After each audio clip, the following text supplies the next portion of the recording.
कहानी शुरू करते हैं सन 1600 से, जब इंग्लिश ईस्ट इंडिया कंपनी व्यापार करने भारत चली आई।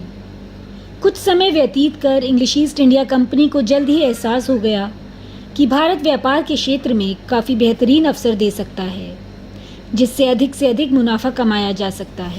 इसके लिए इंग्लिश ईस्ट इंडिया कंपनी भारतीय राजाओं से व्यापार करने के लिए अनुमति लेती चली गई और व्यापार में अपनी सुविधाएं बढ़ाते चले गए। शुरुआती दौर में भारतीय राजा इंग्लिश ईस्ट इंडिया कंपनी के इरादे समझ नहीं पाए, परंतु धीरे धीरे कुछ राजाओं को अंदेशा होने लगा कि इंग्लिश ईस्ट इंडिया कंपनी मात्र व्यापार नहीं कर रही थी, बल्कि धीरे धीरे भारत की आर्थिक और राजनीतिक व्यवस्था में दखल देते हुए अपने पैर जमा रही थी। इसी कारण इंग्लिश ईस्ट इंडिया कंपनी और कई भारतीय राजाओं में मुठभेड़ शुरू होने लगी थी। बंगाल के नवाब जैसे सिराजुद्दौला और मीर कासिम कुछ पहले राजाओं में से थे जिन्होंने इंग्लिश ईस्ट इंडिया कंपनी की बढ़ती दखल और ताकत के खिलाफ आवाज उठाई।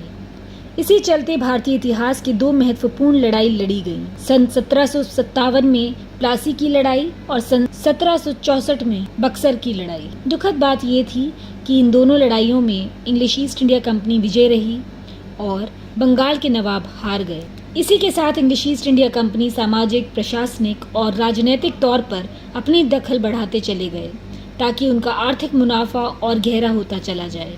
कंपनी अब अधिक से अधिक क्षेत्रों पर अपना आधिपत्य जमाना चाहती थी, जिसके लिए वे डॉक्ट्रिन ऑफ लैप्स और सब्सिडरी अलायंस जैसी भ्रष्ट नीतियां बनाने लगी, जिसके तहत बहुत से क्षेत्र जैसे झांसी, अवध, नागपुर कंपनी की कूटनीतियों में फंसते चले गए। पर जल्द ही इंग्लिश ईस्ट इंडिया कंपनी को भारतीय राजाओं की एकजुटता का एहसास हो गया।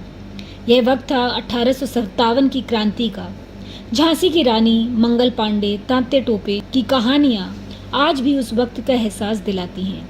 हालांकि 1857 की क्रांति ने हमें अंग्रेजों से आज़ादी तो नहीं दिलाई, पर इस क्रांति ने हमें इंग्लिश ईस्ट इंडिया कंपनी के एकाधिकार यानी मोनोपोली से आज़ाद जरूर कराया।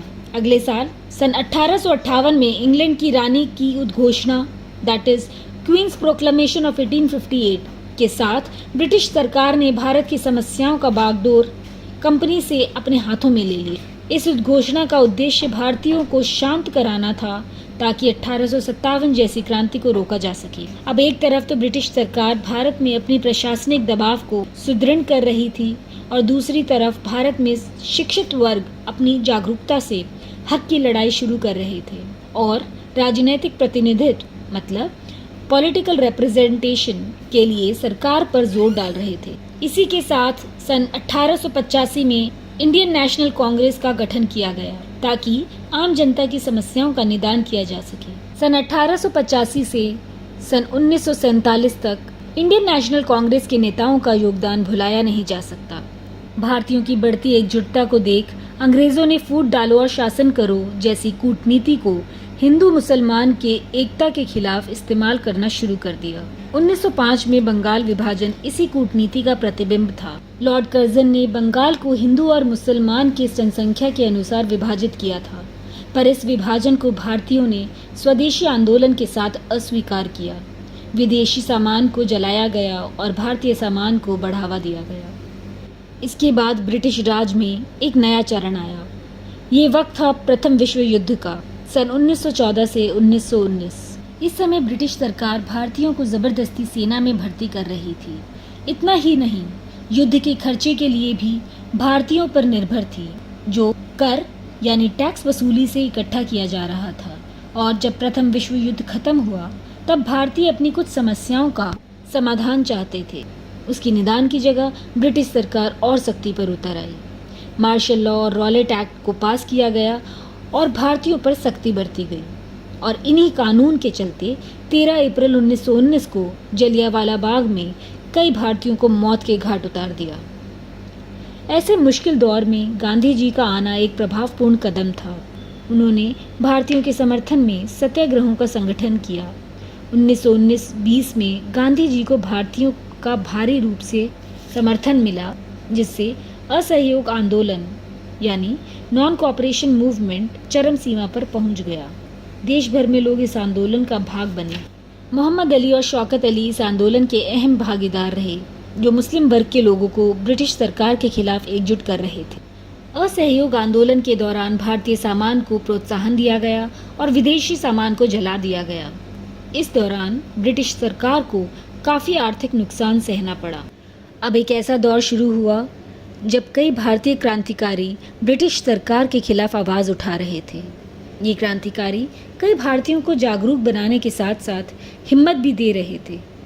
जल्द ही स्वराज, आज़ादी, समानता जैसे शब्द देश भर में गूंजने लगे और इन सब की उम्मीद में कई भारतीयों ने अपनी जान न्यौछावर कर दी। लाला लाजपत राय की मृत्यु सन 1928 में साइमन कमीशन के खिलाफ आवाज़ उठाने में गई। भगत सिंह और उनके साथी बाटुकेश्वर दत्त ने जब 1929 में दिल्ली की केंद्रीय विधानसभा यानी सेंट्रल लेजिस्लेटिव असेंबली में बम विस्फोट किया और अपनी गिरफ्तारी भी खुद दे दी। बिना किसी मलाल के भगत सिंह ने कहा था, if the deaf are to hear the sound has to be very loud, और जाने से पहले इनकलाब जिंदाबाद का नारा दे गए। एक ब्रिटिश पुलिस ऑफिसर की जान लेने के जुर्म में राजगुरु, भगत सिंह और सुखदेव को 23 मार्च 1931 को फांसी लगा दी गई।